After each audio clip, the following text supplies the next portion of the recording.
నమస్తే ఆంధ్రప్రభకి స్వాగతం. నేను ప్రియా కౌశిక్.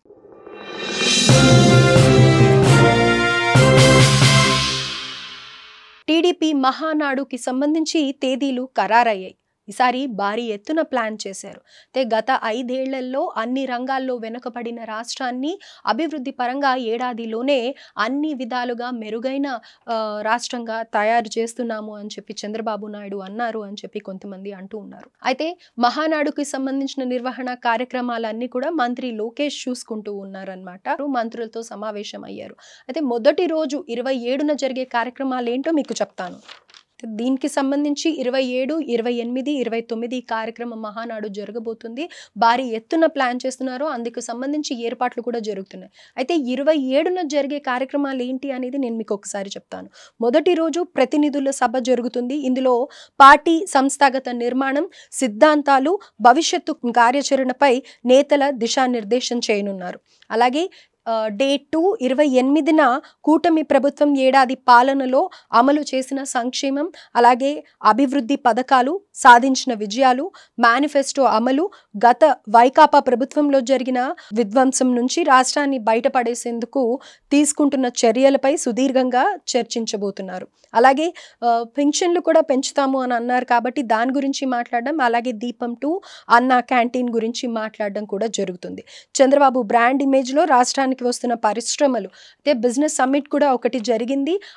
అప్పుడు ఇండస్ట్రీస్ రావడం కానీ, లేకపోతే ఇంకొన్ని సంస్థలు కూడా, సాఫ్ట్వేర్ కంపెనీస్ కూడా రావడం జరుగుతుంది. కాబట్టి ఇక్కడ యువతకి వచ్చే ఉపాధి అవకాశాల గురించి, అలాగే ఉద్యోగ అవకాశాల గురించి, మెగా డిఎస్సి ఇలాంటివి కూడా ఉన్నాయి కదా, వాటి గురించి కూడా చర్చించే అవకాశాలు ఉన్నాయి. ఇంకా ఆడవాళ్ళని కూడా ఇంట్లో నుంచే వర్క్ చేసే విధంగా కొన్ని ఏర్పాట్లు చేస్తూ ఉన్నారు. అందరికీ కూడా ఉపాధి అవకాశాలు బాగా వచ్చేలాగా ఎన్నో మనం గతంలో కూడా కొన్ని వీడియోస్లో చూస్తూ ఉన్నాము. పార్టీలో ఈ అంశం మీద కూడా మాట్లాడడం జరిగింది.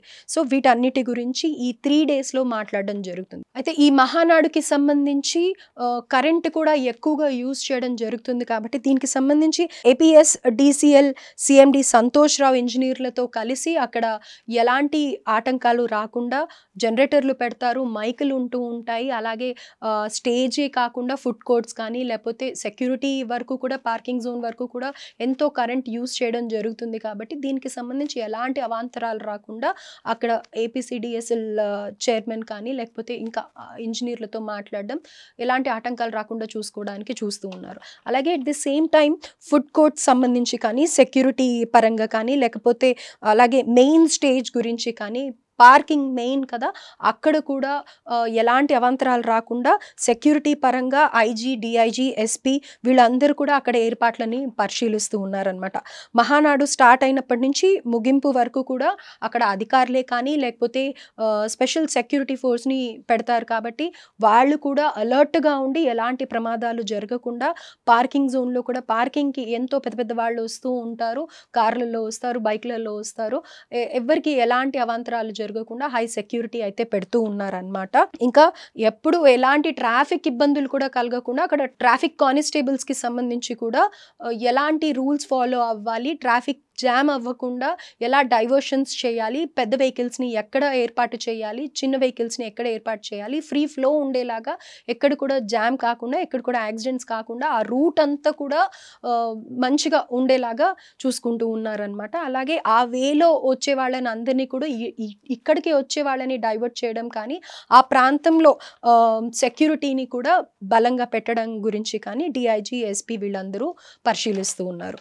And at the same time ఈ మహానాడుకి సంబంధించి ఏర్పాట్లు ఎంత భారీగా జరుగుతున్నాయో అలాగే చాలా ఫాస్ట్గా కూడా జరుగుతున్నాయి. దీనికి సంబంధించి అక్కడి ఎమ్మెల్యేలు, ఎమ్మెల్సీలు వీళ్ళందరూ కూడా పార్టిసిపేట్ చేస్తూ ఉన్నారు.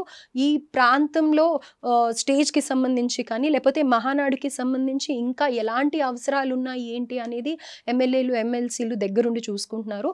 వీళ్ళకి సంబంధించి అక్కడుండే ఐపీఎస్లు, ఐఏఎస్లు కూడా వెళ్ళి సెక్యూరిటీ పరంగా కానీ, లేకపోతే అక్కడ స్టేజ్కి సంబంధించి ఎలాంటి అవసరాలు ఉన్నాయి అనేవి పలు సూచనలు ఇవ్వడం కానీ అక్కడ ఆనంద్ రావు గారు, ఇంకా అక్కడ ఎస్పీ కానీ ఐఏఎస్ ఆఫీసర్ గారు సింగ్ ఉన్నారు, ఆయన కూడా ఇవన్నీ పరిశీలిస్తూ కొన్ని సూచనలు అయితే ఎమ్మెల్యేలకి అలాగే ఎమ్మెల్సీలకి ఇస్తూ ఉన్నారనమాట. ఎలాంటి ఆటంకాలు కలగకూడదు అని చెప్పి. ఎందుకంటే ఈసారి ఎన్నో అవాంతరాలు దాటి 2024 ఎలక్షన్లో గెలిచాము అని చెప్పి చంద్రబాబు నాయుడు గారు చెప్పడం జరిగింది. సో మహానాడుకి సంబంధించి పనులైతే చాలా ఫాస్ట్గా జరుగుతున్నాయి. అయితే ఇదంతా ప్రాసెస్ జరగడానికి గతంలో కూడా మహానాడు కార్యక్రమానికి దగ్గర దగ్గర 6-10 కోట్ల వరకు ఖర్చయింది అని అంటున్నారు. కానీ దీనికి సంబంధించి ఈసారి ఇంత భారీ ఎత్తున చేస్తున్నందుకు ఎంత ఖర్చు అవుతుంది అనేది ఎక్కడా ఇన్ఫర్మేషన్ లేదు. కానీ అనుకుంటున్నది ఏంటి అంటే సో అంత భారీ ఎత్తున చేస్తున్నారు కాబట్టి ఇక్కడ 9-10 కోట్లు పైనే ఎక్కువనే ఖర్చు అవుతుంది అనేసి అనుకుంటూ ఉన్నారు. అయితే అసలు 3 రోజులు మహానాడు కార్యక్రమం జరిపించాలా వద్దా అనేది కూడా ఆలోచించారు. ఎందుకంటే దేశవ్యాప్తంగా అల్లకల్లోలంగా ఉంది. అలాగే అక్కడ పహల్గామ్ అటాక్ ఇది జరగటం కూడా కొంచెం ఇబ్బందికర వాతావరణం ఉండటంతో 3 రోజులు కాదు అసలు 1 లేదా 2 రోజులు చేద్దాము అనుకున్నా కూడా తర్వాత అన్నీ కూడా సద్దుమణగడంతో ఇప్పుడు 3 రోజులు చేయాలి అని చెప్పేసి ప్లాన్ చేశారు. కానీ ఇప్పుడు అనుకోకుండా వైజాగ్లో కానీ లేకపోతే కడపలో కానీ కరోనా కేసెస్ కొన్ని బయట పడుతూ ఉండటంతో మళ్ళీ ఒక్కసారి ఆలోచిస్తున్నారా? ఎందుకంటే ప్రభుత్వం ఇచ్చిన ఇన్స్ట్రక్షన్స్ ప్రకారం, వైద్య రంగం ఇచ్చిన ఇన్స్ట్రక్షన్స్ ప్రకారం అయితే గ్రూప్ మీటింగ్స్ కానీ లేకపోతే ఎక్కడ కూడా అందరూ సమూహాలని కానీ ఉండొద్దు అని చెప్పేసి చెప్తూ ఉన్నప్పుడు మరి ఇంత భారీ ఎత్తున మీటింగ్ చేయడం అనేది ప్రజల్లో కొంచెం ఇబ్బంది కలిగించే విషయం కాబట్టి మరి ఇంత భారీ ఎత్తున చేస్తారా లేకపోతే 3 రోజులు జరుగుతాయా అనేది ప్రశ్నార్థకంగా మారిందనమాట. కరోనా గనక లేకపోయి ఉంటే డెఫినెట్గా అనుకున్నట్టు 3 రోజులు ఖచ్చితంగా జరిగేది. ఎందుకంటే దీనికి సంబంధించి ఎంతోమంది ఎక్కడెక్కడి నుంచో వస్తూ ఉంటారు. మామూలు ప్రజలే కాకుండా పార్టీకి సంబంధించిన ఇంపార్టెంట్ వ్యక్తులు కూడా ఎలాంటి ప్రదేశంలో ఎలాంటి మీటింగ్స్కి అటెండ్ అయిన తర్వాత కూడా మహానాడుకి ఖచ్చితంగా అటెండ్ అయ్యే అవకాశాలు ఉన్నాయి. మరి అటు నుంచి వచ్చే వాళ్ళ ద్వారా కానీ లేకపోతే ఇక్కడ ఆల్రెడీ వైజాగ్లో ఆంధ్ర సైడ్లో కొన్ని చోట్ల కరోనా కేసెస్ బయటపడుతున్నాయి కాబట్టి ఇక్కడ ప్రజల్లో కానీ ఇబ్బంది కలిగే అవకాశాలు ఉన్నాయి కాబట్టి మరి ఒక్కసారి ఆలోచిస్తున్నారు దీని గురించి కూడా.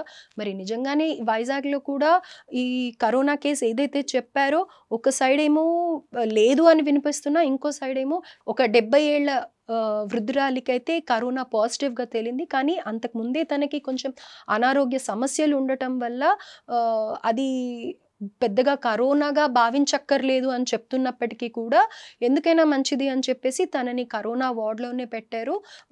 తనకి తగిన ట్రీట్మెంట్ కూడా ఇస్తున్నారు. ఏదేమైనప్పటికీ ఇలాంటి సందర్భంలో మరి మహానాడుని ఇంత పెద్ద ఎత్తున చేస్తున్నప్పుడు అన్ని విధాలా ఆలోచిస్తారు కాబట్టి డెఫినెట్గా ఈసారి మహానాడు సక్సెస్ఫుల్గా జరగాలని అందరం కూడా కోరుకుంటూ ఉన్నాం. Thank you.